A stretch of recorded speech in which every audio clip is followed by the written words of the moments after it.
Selamat datang kembali kepada Mas Ma dan teman-teman sekalian. Semoga break ibadah tadi memberi waktu yang cukup untuk beristirahat dan menunaikan kewajiban. Selanjutnya kita akan memasuki mata acara yang paling ditunggu-tunggu, yaitu Sharing Session. Sharing Session ini akan membahas berbagai topik menarik bersama pembicara yang tentunya sudah sangat berpengalaman di bidangnya. Sharing Session ini akan terbagi ke dalam 4 breakout room, di antaranya Career in UAE dengan Mas Hairil Dani, Further Studies dengan Prof. Hadi Susanto dan Mbak Syarafina Eka Winiari, Energy Transition dengan Mas Heru Danardatu, dan juga Petroleum Economics dengan Mbak Andresia Ibrahim dan Mas Bayu Gunawan. Kepada peserta dipersilakan untuk langsung bergabung ke dalam breakout room sesuai dengan topik yang telah dibagikan sebelumnya. Mari manfaatkan kesempatan emas ini untuk menggali ilmu sedalam-dalamnya dan berdiskusi langsung dengan para ahli di bidangnya. Terima kasih.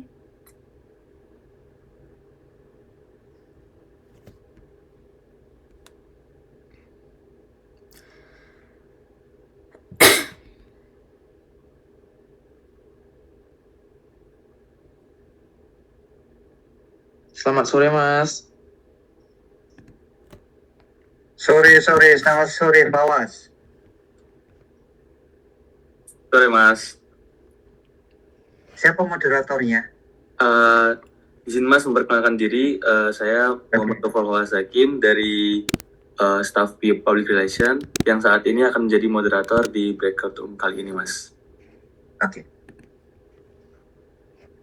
Silakan. Izin Mas, sekarang sedang menunggu bagi partisipannya untuk bergabung terlebih dahulu. Oke. Ada Barbie apa panggilannya? Aurel, panggilanmu? Siang Mas, iya saya bisa dipanggil Barbie dan di sini saya juga menemani Bang Fawas dan saya dari Teknik Perminyakan angkatan 2024 sebagai staf divisi Public Relation juga. 2024 tuh kan baru setahun tuh kamu sekolah, kuliah kan ya? Iya Mas. Gimana kamu lulus TPB toh? Masih ada TPB toh? Masih Mas, cuman untuk angkatan 2024 TPB hanya satu semester, jadi hanya 6 bulan, udah nggak 1 tahun lagi. Oke. Terus mata kuliahnya apa kalau TPB-mu sekarang berarti? Untuk semester 1 kemarin TPB masih sama, ada kalkulus dasar 1A, fisika dasar 1A, kimia dasar 1A, ada pengenalan komputasi, ada TP, yang seperti itu deh Mas. Bagus, tapi nilaimu udah selesai toh? Iya Mas, alhamdulillah. Ya. Siapa lagi? Brian, selamat siang. Selamat siang, Mas. Angkatan berapa kamu? Saya Teknik Perminyakan 2023 dari Multikampus Cirebon, Mas, kebetulan. Siap. Terus kamu berarti ngekos di Cirebon? Iya, betul, Mas. Oke. Tapi kamu bukan orang Cirebon, toh? Bukan, Mas, bukan. Oke. Cirebon enak juga. Apa namanya? Empal gentong. Ya, enak kan itu? Iya, Mas. Daging yang dikepuk gitu kan? Iya, betul. Gitu. Iya. Daging empuk itu. Aku kalau ke sana dulu Pertamina Cirebon yang handle X platform. Apa masih, Star? Dulu ada anak TM 89 angkatanku, bapaknya GM Pertamina Cirebon dulu zaman segitu. Iya, jadi kita pernah KP ke Cirebon, enak juga. Oke, Hazel, selamat siang.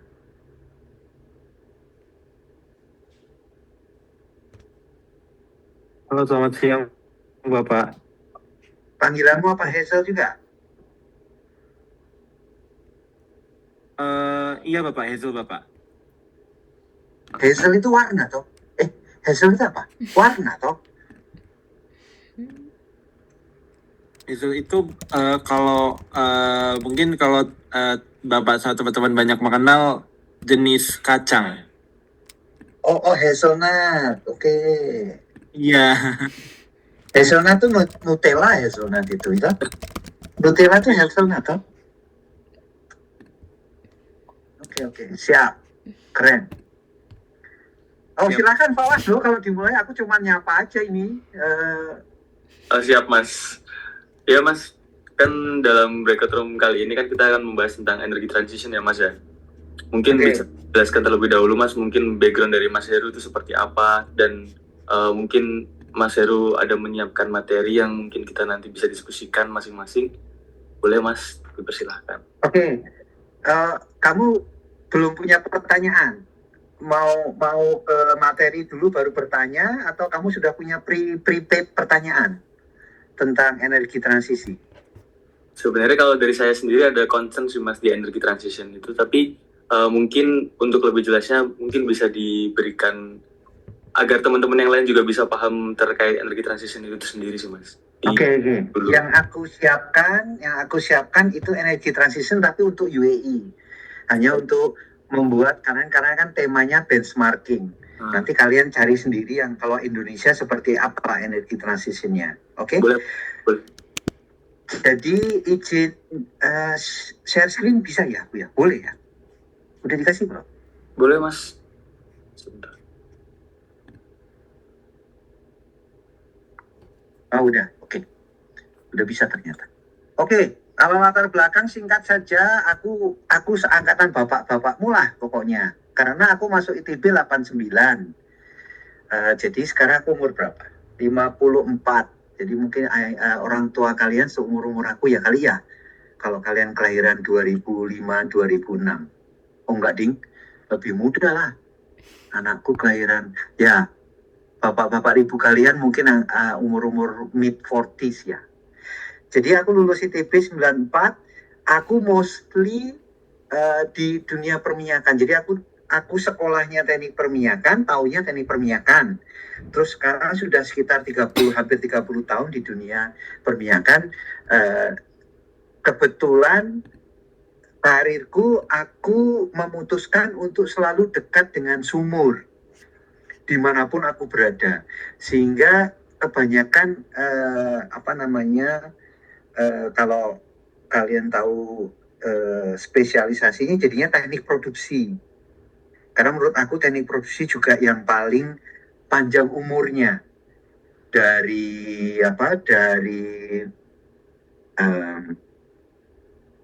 dia di board sampai dia di PNA, bagian terbesarnya itu adalah produksi, karena itulah duitnya ya. Nah, yang namanya UAE, aku sudah kemana-mana lah, kalau kalian cek LinkedIn-ku, aku sudah di beberapa benua, ngikutin di mana duit itu mengalir. Aku bekerja untuk uang karena aku punya tanggung jawab keluarga, dan keluarga itu butuh uang ya kan. Jadi aku ngikutin kemana rezekinya aja. Nah, nanti kalian juga rasakan sendiri kalau sudah masuk. Nah, yang namanya energi transisi itu sebenarnya baru-baru saja. Jadi tidak lama. Nah, aku sudah siapkan. Ini ada satu artikel yang menjadi source kita hari ini diskusi. Itu dari yang namanya benchmark. Dia bikin report tentang Middle East dan North Africa untuk transisi dari fossil fuel ke clean energy. Ya, aku mau kasih disclaimer dulu. Aku pribadi punya pendapat bahwa karena demand energi itu tidak pernah turun, naik terus sejalan dengan perkembangan zaman, sejalan dengan jumlah penduduk yang tambah banyak, yang namanya fossil fuel sama clean energy atau renewable itu tidak untuk dibanding-bandingkan, tetapi untuk digabungkan. Karena kalau nggak digabungkan, tidak akan cukup itu demand. Nah, kalau energi tidak cukup, terjadilah banyak keributan. Karena kebetulan energi itu sumber energi itu tidak merata di seluruh dunia. Ada yang punya banyak copper. Misalnya Indonesia itu punya banyak nikel. Ya, hampir 90%. Jadi kesannya tidak rata. Dunia lain butuh nikel juga untuk mengenerate energi untuk hidup. Tapi yang punya nikel Indonesia misalnya. Nah, karena demand yang masih naik terus itu, kita tidak bisa istilahnya prinsipku itu merupakan complementary energi. Jadi jangan aku tidak pernah, gimana caranya ya, tidak pernah memihak satu dan yang lain. Tapi aku bilang harus dijadikan satu. Karena nggak cukup kalau berdiri sendiri. Kalau kita melawan fossil fuel, kita anak teknik perminyakan, kita banyak dikritisi sama orang lain bilang bahwa minyak itu begini merusak lingkungan dan lain sebagainya. Oke, kita kurangi. Dunia nggak karu-karuan. Karena itu demand-nya nggak cukup. Ya. Nah, yang aku punya sebentar aja ini tentang energinya di UAE. Nah, dengan statement seperti itu, aku mulai dengan masing-masing negara itu punya yang namanya economic context. Butuhnya apa? Nah, kalau di UAE adalah bahwa kalau tidak diversified, kalau cuma mengandalkan minyak tok, gitu ya, terus kita tidak memikirkan masa depan, ya nggak reliable, gitu. Kebetulan di UAE itu sekitar sepertiga GDP-nya dari minyak, tetapi karena ketergantungan dengan fossil fuel itu, dia vulnerable di masa depan. Maka dia punya kebutuhan. Tetap aja harus transisi nih ke yang lain. Nah, UAE punya yang namanya policy framework. Tahun 2021 ada namanya Operation 300 billion. Jadi dia bilang cuman bahwa selain minyak yang menyumbang GDP sepertiga, ada yang sepertiga lagi itu dari sektor industri. Ya, kontribusinya itu sekarang 133 tahun 2021 ya, 133 billion dirham. Dia bilang, aku mau itu menjadi 300 billion. Ya. Terus yang kedua, ada yang namanya Make in Emirates. Make it in the Emirates Initiative. Jadi, selain dari energi, dia harus juga industrinya harus juga ditingkatkan. Spesifiknya itu baterai sama clean energy. Ini ada hubungannya dengan transisi. Dan yang terakhir, untuk membantu tentang neutralitas karbon, UAE punya net zero 2050 strategi. Nah, dia terus bikinlah yang aku bilang tadi, karena mineral itu kan tidak rata nih seluruh dunia. Nah, UAE menyadari bahwa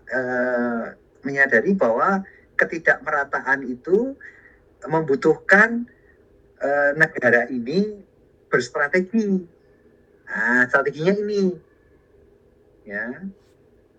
Jadi misalnya dia mau jadi trading hub. Dia memang nggak punya mineralnya, tapi dia mau menjadi trading hub mineral. Kemudian dia membuat specialized free trade zone. Jadi kalau di Indonesia Batam gitu, ya, spesial khusus yang akan kemudian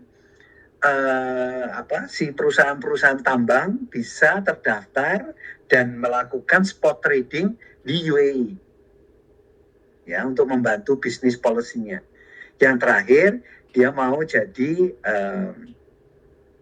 posisi secara, kan Middle East namanya juga Timur Tengah kan, sebenarnya di tengah-tengah dunia antara Eropa dengan Timur, antara Eropa dengan misalnya Asia, ya, tengah-tengahnya itu sebenarnya Middle East, makanya disebutnya kan Middle East tapi agak ke timur dikit lah gitu ya. Ini dia. Nah, ini contohnya. Dia bikin yang namanya International Resource Holding, jadi holding company yang besar, ya. Dia pengennya menjadi si holding company itu menjadi global hub. Nah, terus dia caranya untuk menjadi global hub, dia punya target. Tahun ini dia pengen berdagang 500.000 ton copper green copper. Dari mana tambangnya? Dari Zambia. Copper mine-nya dari Zambia. Jadi posisi dia nggak punya nih copper di negara ini, nggak ada tambang copper. Dia bilang oke, aku jadi tradernya aja. Targetnya ini untuk menambah diversifikasi energi yang tadi itu. Nah, kemudian dia mungkin kalau digampangkannya secara ekonomi, nanti mungkin Mbak Eci sama Mas Bayu kurang setuju, tapi secara diversifikasi lain yang dia punyai adalah dana kapital. Nah, dia punya di CIRH ini kemudian membuat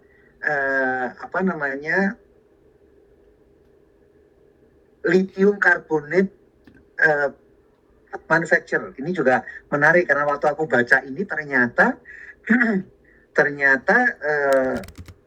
lithium carbonate ini didapatnya dari, ada nggak ya gambarnya ya? Aku lupa dari brine. Nih, dari formation brine itu ternyata punya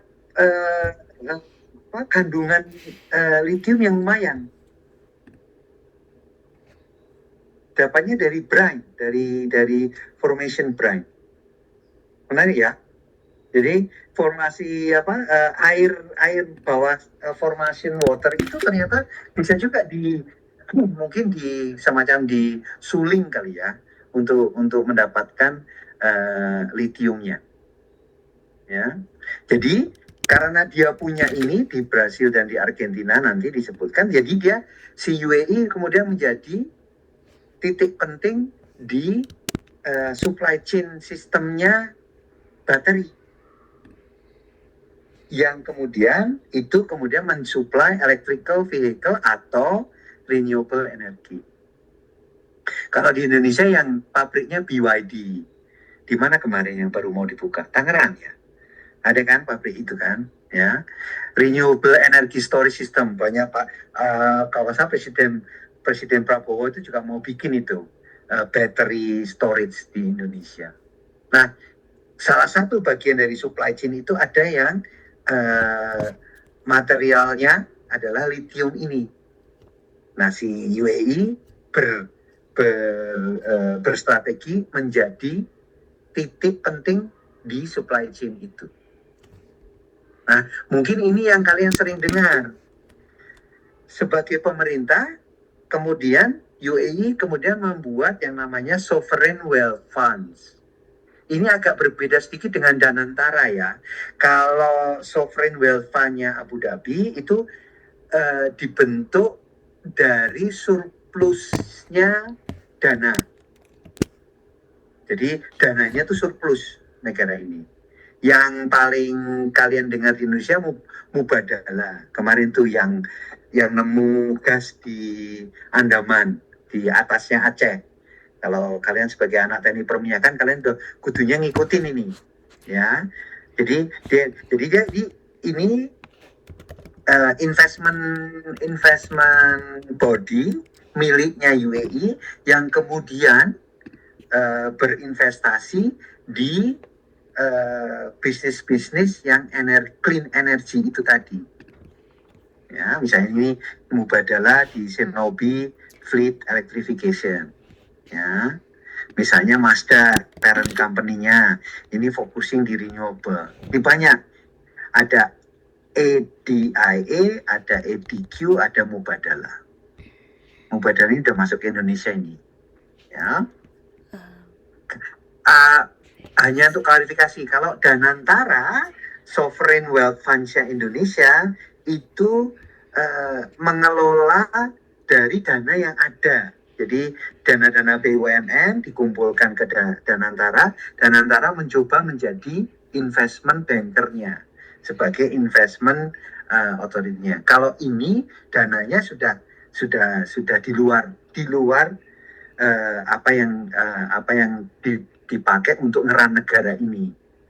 Bedanya di situ. Ya. Nah, salah satunya kemudian mereka melakukan banyak energi partnership, ya, macam-macam mereka, ya, kayak misalnya di India mereka kemudian nge-backup nih si EV-nya NIO dan Tata Motors di India, ya, jadi mereka yang nge-backup. Nah ini, selain jadi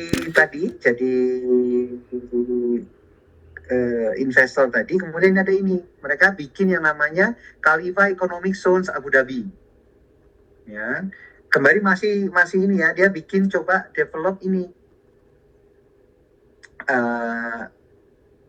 domestic lithium refinery, jadi refinery tapi untuk lithium, ya. Ini belum selesai nih, masih karena ada administrasi isu, tapi mereka mau membuat ini tahun 2031. Ada juga titaniumnya lithium carbonate refinery, ya, dia mau rencana bikin itu. Ini contoh, ini gambarnya bukan gambar yang ini, ada gambar dari ini. Nah, ternyata dapatnya dari ini, brine water, ya.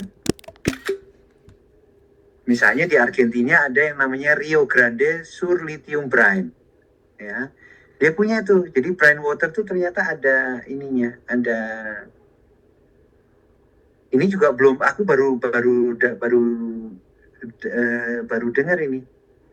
Ini perlu salah satu yang kalau anak-anak teknik lingkungan atau kalian yang pengen melihat ini sebagai bagian dari studi kalian di teknik perminyakan juga boleh. Ini source of lithium, ya. Oke. Nah, kalau dari itu upstream, kalau dari midstream sama downstream ini mereka bateri seperti biasa, ya, bateri mau bikin anodanya, mau bikin baterainya, ya, sama recyclingnya. Aku nggak tahu apakah di Indonesia sudah ada. Baterainya bukan baterai ABC ya, tapi baterai industrial battery ya. Kalau baterai ABC kalau nggak salah bikin Indonesia itu teknologinya teknologi Jepang gitu, ya. Jadi kalau midstream downstream, kalau upstream juga di Indonesia ada itu kemarin yang nggak tahu apakah masih udah nggak kelihatan lagi di berita, si wind farm yang di Sulawesi sama solar terapung yang di Waduk dekat Bandung itu apa namanya? Ada itu solar farm yang kemarin yang dibikin terapung itu berapa giga, ya? Terus ada bateri dan lain sebagainya. Itu aja. Nah ini kira-kira gini konklusinya, ya, untuk UAE. Nah kalau kalian mau ya kemudian, oke, silakan Tegar. Mas, mohon maaf, sebetulnya saya kira tadi udah selesai, tapi kalau mau diselesaikan dulu, materinya siap. apa, Mas? Nanti setelah itu saya langsung tinggal satu slide ini. Tapi pesanku, iya, kalau kamu ini sudah open report, jadi kalian nanti bisa aku kasih juga PDF-nya kalau mau. Tapi kalau kalian mau cek adalah, kalau kalian pengen tahu tentang energy transition, coba cek ini terhadap Indonesia. Policy framework-nya Indonesia seperti apa? Terus leadership-nya seperti apa? Apakah ada departemen yang ngurusin tentang clean energy di kabinet yang sekarang misalnya? Kalaupun ada di bawah kementerian, dan bagaimana kebijakan, bagaimana cara kerja mereka? Ya, ada Mbak siapa itu, Belladonna, itu sisi US misalnya, itu ada sisi US nasional. Apakah masuk ke dalam clean energy leadership? Terus strategic investment. Ini kalau di Indonesia Danantara. Ya, apakah Danantara kemudian punya ide tentang invest di energy transition? Apakah kita mau bangun solar power yang kayak di danau di waduk apa gitu? Ada dekat Bandung situ toh, yang terapung di atas waduk, yang solar panelnya terapung di atas air, ya. Terus bagaimana apakah ada bagaimana istilahnya Indonesia terhadap hub perdagangan, supply chain-nya seperti apa? Ya. Terus kalau ini aku nggak pernah dengar. Refinery clean energy aku nggak pernah dengar di Indonesia, tapi bisa juga dijadikan bahan studi. Itu. Silakan Tegar. Nah, jadi mau tanya Mas, tadi kan berdasarkan dari slide dan materi yang udah Mas jelaskan, kalau saya lihat dan ambil kesimpulan bahwa di UAE itu kayaknya untuk transisi energinya itu mereka fokus ke electric vehicle, khususnya di baterai kan Mas ya.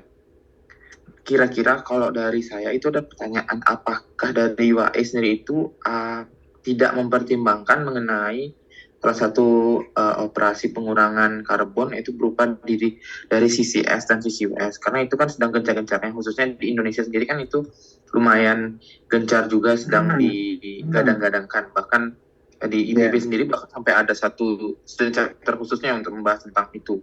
Itu yang kedua. Terus yang pertama, terus yang kedua itu apakah dari UAE sendiri apakah akan melakukan, kira-kira dari Mas itu apakah mereka melakukan hal yang sama seperti dilakukan Indonesia? Karena di Indonesia kan terbaru ini dia itu merubah RUPTL yang seharusnya 2021 sampai 2030 dengan RUPTL yang terbaru 2025-2034. Yang mana di 2034 yang terbaru ini mereka itu justru menurunkan porsi EBT 75%. Jadi menaikkan porsi EBT ke 76%, yang mana itu seharusnya berkorelasi dengan cadangan minyak di Indonesia yang makin dikit.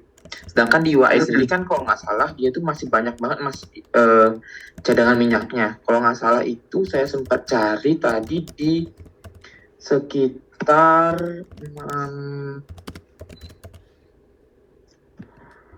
113 miliar barel itu untuk minyaknya tersebar dari sekitar ada 1, 2, 3, 4, 5, 6, 7 lapangan besar yang seharusnya masih bisa memberikan ekonomi yang cukup lah untuk UAE sendiri.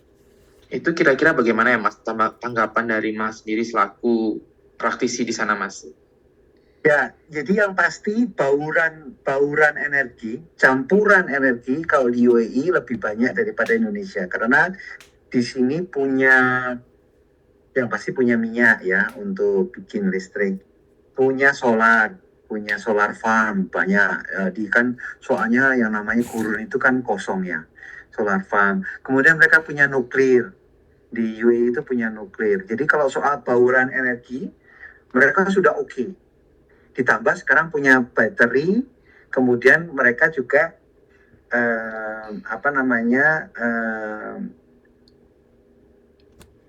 tidak tinggal diam. Jadi mereka forecast-nya ke depan untuk tadi itu security dari, ingat tadi kan demand tuh naik terus, nggak turun dia. Ya, dia memastikan dia security, dia punya CCUS ada. Aku pernah dengar, cuman aku nggak terlibat langsung, tapi ada. Unkonvensional aja ada. Jadi sebelum masuk ke CCUS ada unkonvensional.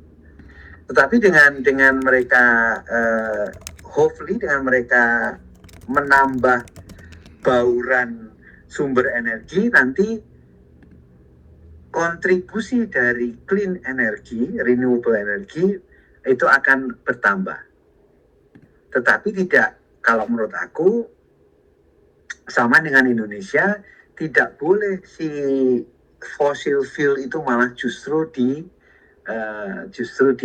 dikurang-kurangi, karena tidak cukup di demand di sini, kamu cuma sedia segini. Udah gitu permasalahan di Indonesia jauh lebih kompleks. Jadi aku melihatnya energi transisi boleh, energi transisi. Tetapi kita saat ini itu memang benar lagi di masa transisi. Nah, masa transisi tidak boleh 1 terus ke 0 gitu. Tidak boleh 0-1, enggak. Harus ada gray area-nya, harus ada transisi itu harus smooth kalau menurut aku ya. Karena kalau transisi tidak smooth ya itu tadi chaos yang ada. Jadi waktu kalian kemudian kalian sekarang posisi kalian di mahasiswa teknik perminyakan. Aku pernah nanya Betul sekali, Mas. sama mentor sama mentiku iCareer tahun lalu ya. Kamu tahu nggak sebenarnya Fawaz? Kamu tahu nggak Fawaz? Kamu itu sebagai sarjana teknik perminyakan, kamu itu gunanya mendukung berapa orang di Indonesia? Pernah kalian pikirkan itu? Ya, sih itu sebenarnya pemikiran yang sangat kritis sih sebenarnya, Mas. Iya. Jadi kamu sebagai sarjana teknik perminyakan, satu orang sarjana teknik perminyakan, kalau kamu udah jadi sarjana ya. Sekarang kebetulan bapak ibumu masih bayarin, kamu belum. Aku boleh karena sebagai orang tua, aku boleh bilang kemandirian kalian sudah 50% tapi belum 100% gitu ya. Tapi nanti kalau sudah jadi sarjana teknik perminyakan, asumsinya masyarakat sebagai sarjana, kalian mandiri, kemudian kan hidupmu mandiri. Nah, selain kalian menghabiskan energi, karena hidup itu kan menghabiskan energi, sebagai sarjana teknik perminyakan kalian tuh sebenarnya mendukung berapa orang tuh? Ada pernah itu nggak? Ada kalkulatornya? Aduh lupa aku. Jadi kamu bangun pagi, misalnya katakanlah kerja di selam bersih, ya, kerja di selam bersih misalnya. Setiap kali kamu bangun pagi itu, kamu sebenarnya itu menjamin kehidupan berapa orang. Itu yang kalian pegang. Karena itulah yang membuat transisi itu benar. Kalau pikirannya adalah, sarjana teknik perminyakan merugikan, aku bilang nggak begitu, karena selain sarjana teknik perminyakan nggak ada yang mikir bahwa aku hidup itu aku menyediakan, aku bekerja ke selam bersih, aku dapat duit tentu saja ya, kan nggak boleh gratis kerja itu. Iya, Mas. Itu sebenarnya hari itu aku menjamin 20 orang, ada kalkulatornya. Izin share lagi ya, mumpung kalian ini salah satu penyemangat, karena banyak yang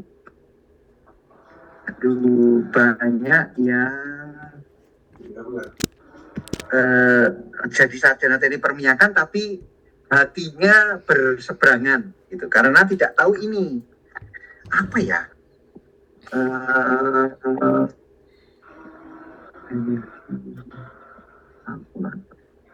Betul Mas, kadang saya sendiri juga merasa seperti itu sih Mas. Hah? Karena kan emang nggak bisa dipungkiri ya Mas, kalau misalkan industri oil and gas ini memang berkontribusi besar buat perubahan iklim ya Mas. Jadi kadang saya juga seperti itu Mas.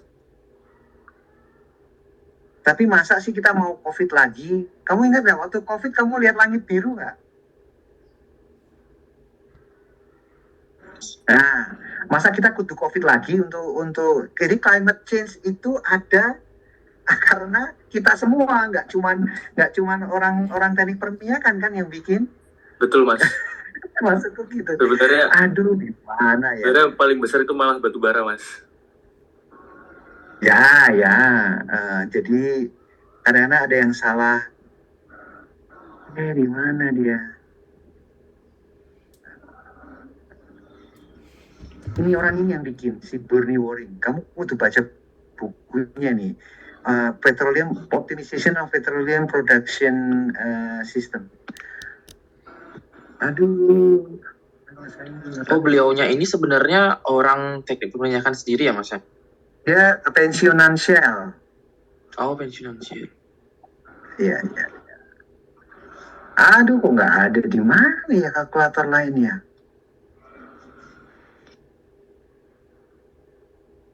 Bukan. Aduh, pas lagi dicari pasti nggak ketemu. Kamu cari aja. Jadi dia masukkan adalah berapa produksi minyak Indonesia dia masukkan. Terus berapa jumlah pegawai atau berapa jumlah orang yang bekerja di dunia perminyakan, ya. Terus berapa konsumsi energi per orang per hari, itu ada informasinya. Nah itu terus dimasukkan ke persamaan. Aku nanti bikin inilah, aku carikan lah. Nanti aku diingetin ya Fawas ya, untuk cari kalkulator itu ya. Siap Mas. Tapi hasilnya adalah setiap aku bangun pagi, setiap satu orang teknik perminyakan itu atau seorang yang bekerja di dunia perminyakan itu mendukung, kalau di Indonesia sekitar 51 orang kalau saya lupa aku. 51 orang. Jadi kamu tuh ada gunanya, Fawas. Kamu tuh setiap hari itu ada gunanya, kamu tuh menjamin 50 orang itu. Jadi nggak mungkin kalau energi transition tuh terus nol gitu. Teknik perminyakan nggak ada gitu. Nggak mungkin. Nanti 50 itu gimana? 50 orang yang kamu support saben harinya itu gimana? Betul Mas. Nah itu dia. Dijadikan motivasi ya Mas ya. Iya, Semangat. jadi yang namanya energi transition itu tidak untuk yang namanya clean energy sama fossil fuel itu tidak untuk diadu, tetapi untuk dipadukan, dikombinasikan. Bukan apa-apa, nggak cukup. Ini si demand ini naik terus. Udah gitu perang terjadi di mana-mana kan. Jadi banyak energi konsumsi yang ini. Kita ngobrol begini, kamu tahu nggak berapa jumlah Aurel tahu nggak? Berapa jumlah bayi lahir setiap hari di dunia ini? Atau frekuensi bayi lahir di dunia ini? Wah, kurang tahu sih Mas, belum Nah, itu satu bayi per detik. Iya. Jadi kita ngobrol 1 menit itu ada 60 bayi lahir di dunia ya, bukan di dunia ini, ya. Tapi berapa detik sekali orang meninggal di dunia ini? Berapa orang meninggal setiap detik? Kira-kira, coba tebak.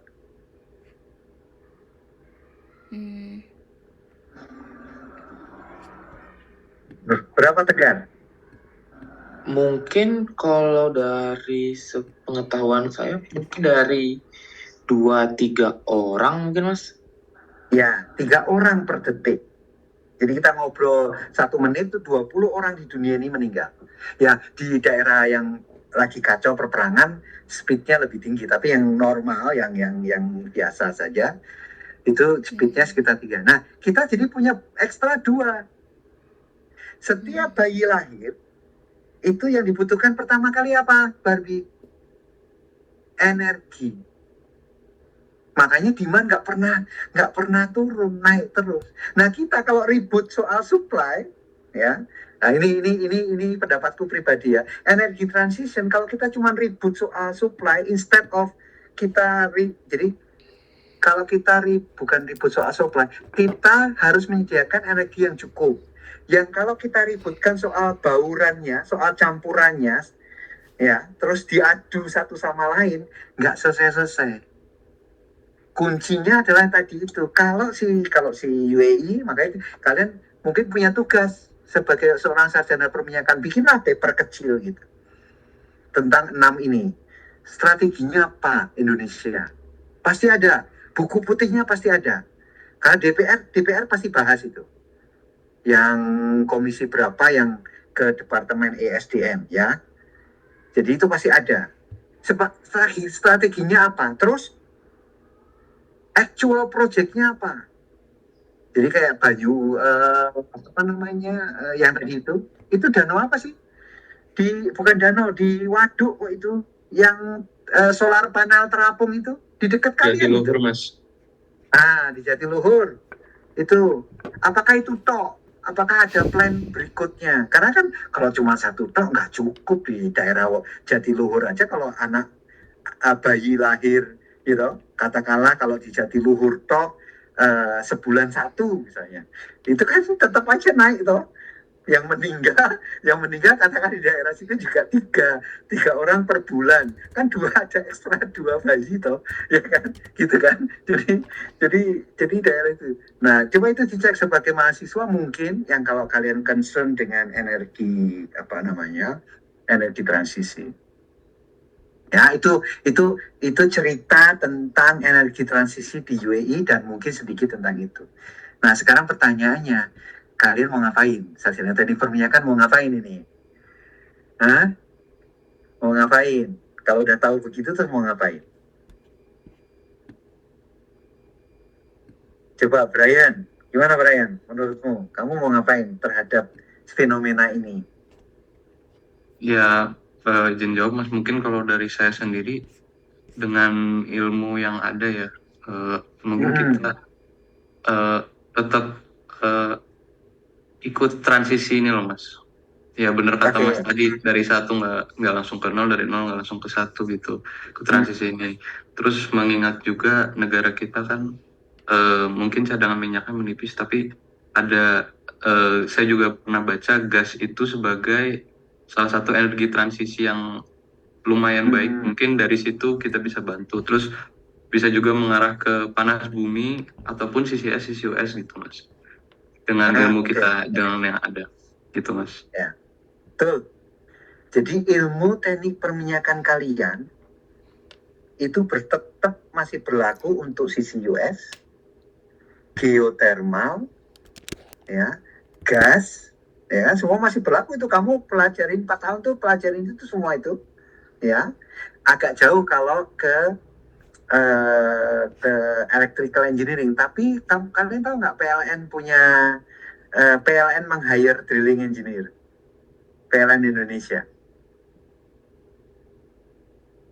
Karena apa? Mereka punya pembangkit listrik tenaga uap geotermalnya. Mereka ingin menjamin stoknya. Ya, kayak PGE itu kan.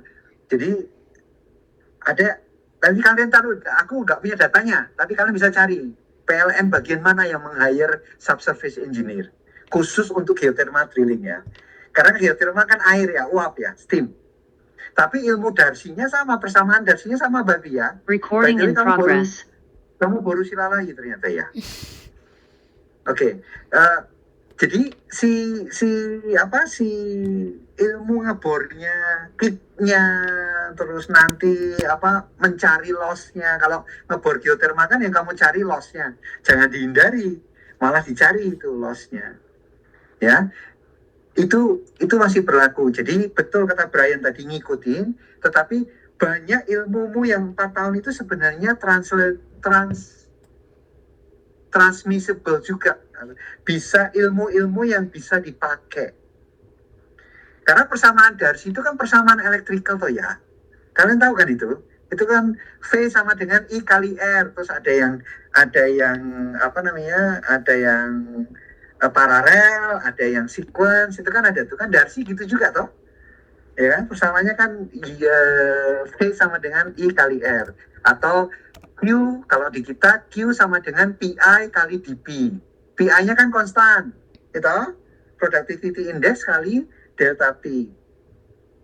Nah, kalau di electrical voltase sama dengan arus kali resistansi, resistor. Kan mirip toh? Ya. Jadi kalau kalian masih belum sadar, karena masih mungkin baru masuk universitas, tapi itu sebenarnya bagian dari ini.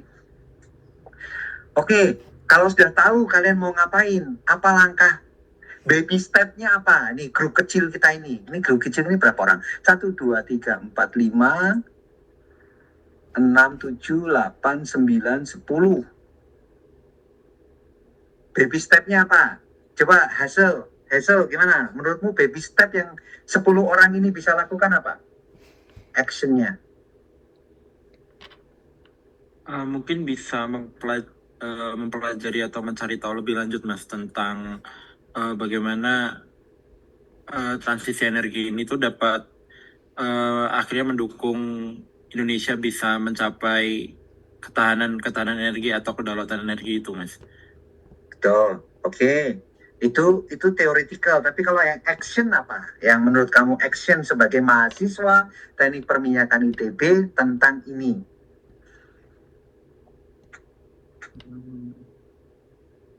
Tugasmu di ITB ngapain sih, Hazel? Belajar ya? Iya Mas. Jadi aku mau dengar actionnya, step actionnya, aku mau dengar mata kuliah geotermal semua dapat A. Siapa dosen geotermalmu siapa, nanti ku cek. Mbak Neni, Mas. Nah, masih apalagi Mbak Neni, ya. Itu dosen paling gampang diterima, paling logis. Mas Ali Asad, kalau kalian pernah dengar, itu teman sekolahku. Jadi actionnya kalian jangan lupa bahwa ilmu kalian, waktu kalian belajarlah dengan target. Oke, udah dijelaskan sama Mas Heru tadi bagaimana energi transisi. Aku bisa ngapain? Actionnya, ya udah. Pas aku kuliah geothermal, pas aku kuliah CCUS atau pas aku kuliah, usahakan dapat the best, do your best. Kalau bisa ya dapat A, gitu. Karena kalau gitu kan jadi kalian ingat toh, oh ini tuh gunanya ke sana. Oh ini tuh gunanya ke sana. Gitu ya, Fawas ya? Iya Mas. Beneran nih, nanti ku cek sama Mbak Neni loh, ini ku catat dulu namanya nih. Siap Mas, saya usahakan. Oke, ada pertanyaan yang lain? Sebelum kita pindah, sebelum kita balik. Cepet ya? Kurang kali setengah jam. Oke, yang lain silakan. Mungkin dari teman-teman yang lainnya ada pertanyaan, boleh langsung saja.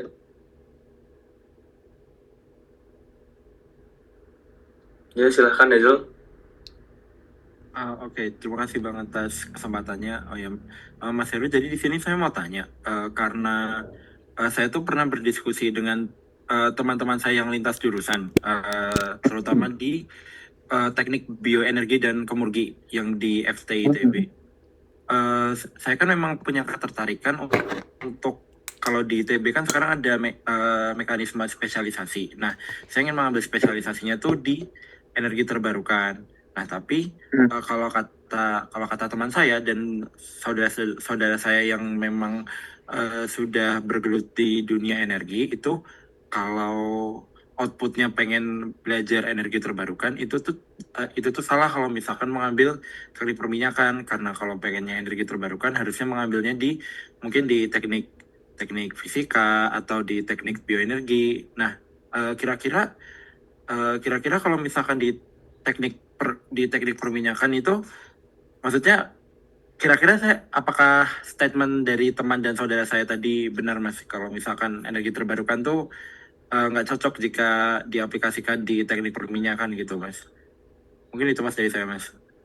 Iya, itu masih berkesan diadu kan antara renewable dengan fossil fuel. Aku kalau jadi kamu, ini aku hanya berandai-andai. Kalau aku jadi Hazel, setelah kamu dengar tentang yang barusan itu, coba kamu cek apakah, jadi yang banyak, ini hanya usul saja ya, yang masih banyak kita tidak tahu itu public policy-nya negara kita. Public policy NKRI untuk energi transisi. Nah, ini bisa dipelajari bahkan oleh anak teknik perminyakan, karena tadi kan tahu kan. Jadi fossil fuel tetap menjadi bagian dari bauran atau bagian dari campuran energi. Nah, kan tidak mungkin dia lepas dari public policy-nya. Public policy-nya nggak boleh melupakan public policy tentang minyak kan, kalau bicara soal transisi energi. Kamu bisa dari sudut itu, Hazel. Aku sudah sekolah, jadi Hazel sudah sekolah teknik perminyakan, ilmunya ngerti dari dari reservoir, sumur, pipa permukaan, sistem produksi, bahkan sampai ke processing. Kalau kamu belajar fasilitas permukaan misalnya ya, sampai ke distilasi.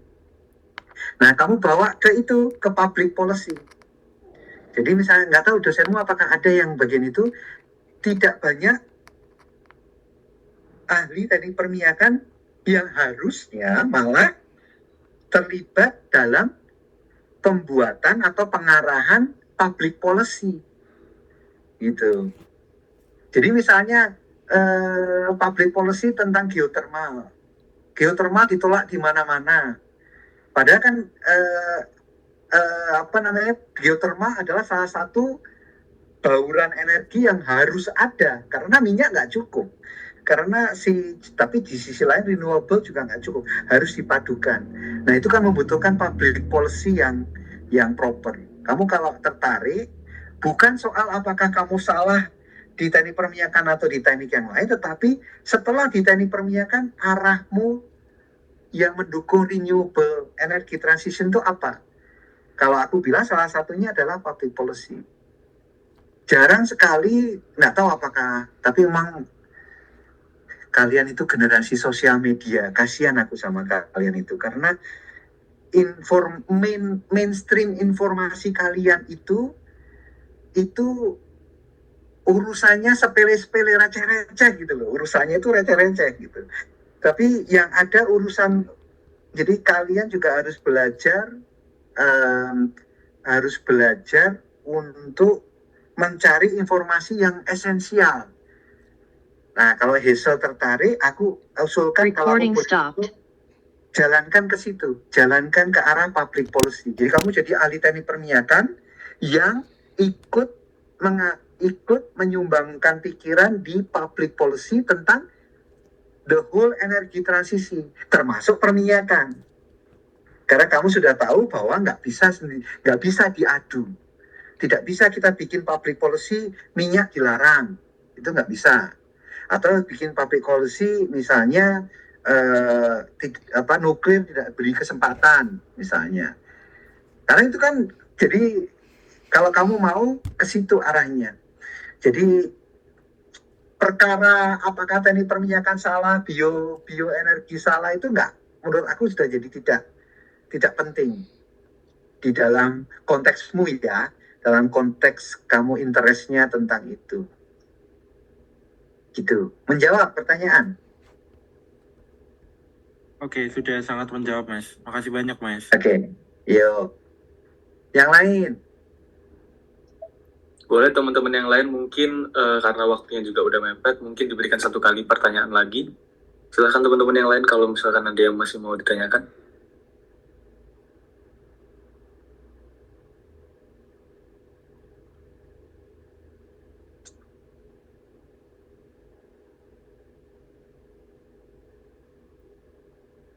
Oh, ini ada si Lia Sibagariang. Oke, elektrifikasi betul, dekarbonasi sisi lain. Tapi justru di industri migas ini, saya melihat sedang mengadakan optimasi ya untuk memenuhi kebutuhan. Saya melihat ini satu langkah kontrak. Nah itu tadi, Lia. Jadi apa namanya? Kalau kamu bisa dengar ya. Jadi tidak untuk diadu, tapi untuk dipadukan. Ya, jadi karena nggak cukup ini, udah ditambahin masih nggak cukup, satu tok nggak cukup, yang energi transisinya harus mulus saja. Tidak bisa kita ngobrol soal kita tetap harus meningkatkan produksi minyak. Kalau nggak cukup itu bukan apa-apa, harus dicari penggantinya. Nah, tapi untuk mencari penggantinya tidak bisa minyaknya sama sekali tidak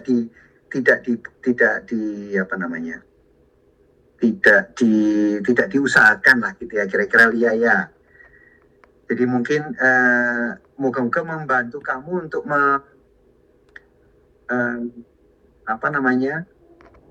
membantu kamu untuk meluruskan bahwa kembali renewable energy dan fossil fuel itu tidak untuk diadu, tapi untuk dipadukan. Karena kita nggak cukup. Karena tadi itu kita nggak punya, demand itu tidak pernah bakal turun. Karena apa? Karena perkembangan dunia ini. Selama orang berpikir, kita ngobrol lah, aku sama Fawas ngobrol 10 detik, 10 bayi lahir. Ngobrol 10 detik, cuma 3 orang yang meninggal. Berarti kan ada kelebihan 2 tuh, naik, jumlah penduduk naik terus. Jumlah penduduk itu sama dengan jumlah energi. Gitu ya. Semoga membantu ya Lia.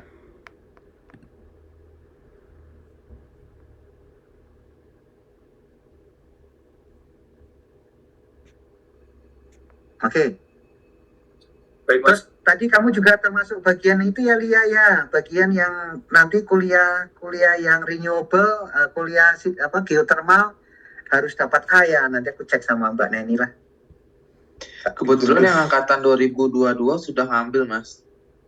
Itu. Kamu dapat apa Tegar? Kebetulan saya dapatnya aman, Mas.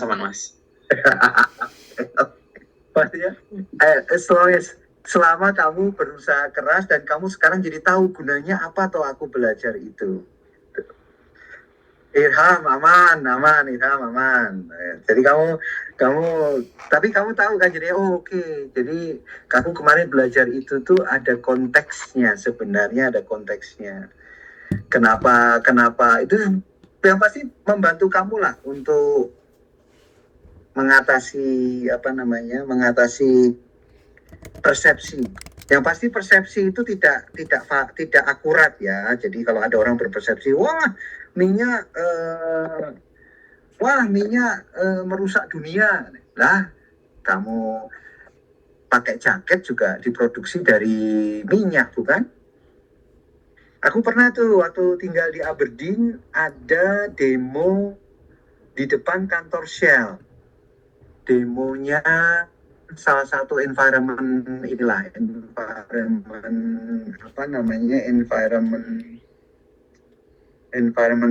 group lah, NGO itu di depan kantor. Tetapi mereka semua karena waktu itu dingin, mereka pakai jaket yang tebal-tebal yang dari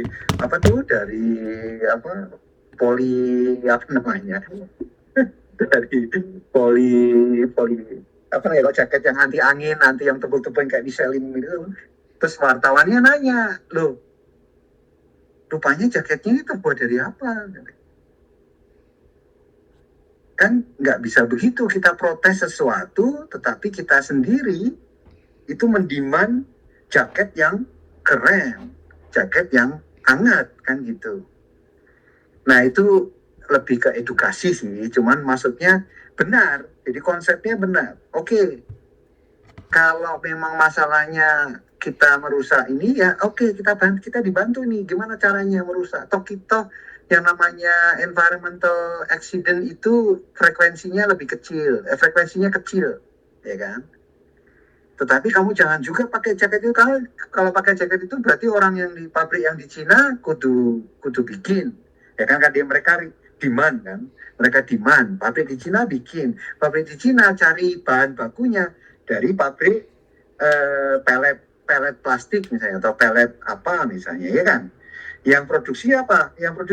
Prosesinya dari mana? Dari refinery yang menghasilkan pelet itu. Bahan bakunya apa? Minyak juga, hidrokarbon juga. Jadi common sense. Aku kalau pengen ketemu kalian tuh pengen common sense aja deh, common sense. Masa sih sudah masuk ITB, sarjana teknik perminyakan, masih pikirannya wah minyak itu merusak dunia nih. Enggak lah. Oke, kita padukan ini, kita nggak cukup, agak dinaikkan point of view kalian, agak helikopter sedikit. Semangatnya dengan apa? Dengan aku mendukung transisi energi, karena aku memastikan. Jadi baurannya, bauran itu bahasa Indonesia apa toh? Iya, bauran toh. Kalau bahasa Inggrisnya apa? Komponen dari supply itu kan ada fossil fuel, ada coal, ada gas, ada surya, ada baterai, ada macam-macam kan. Itu namanya bauran. Udah dipanggil belum? Pengawas. Kita kalau mau balik ke sana gimana caranya?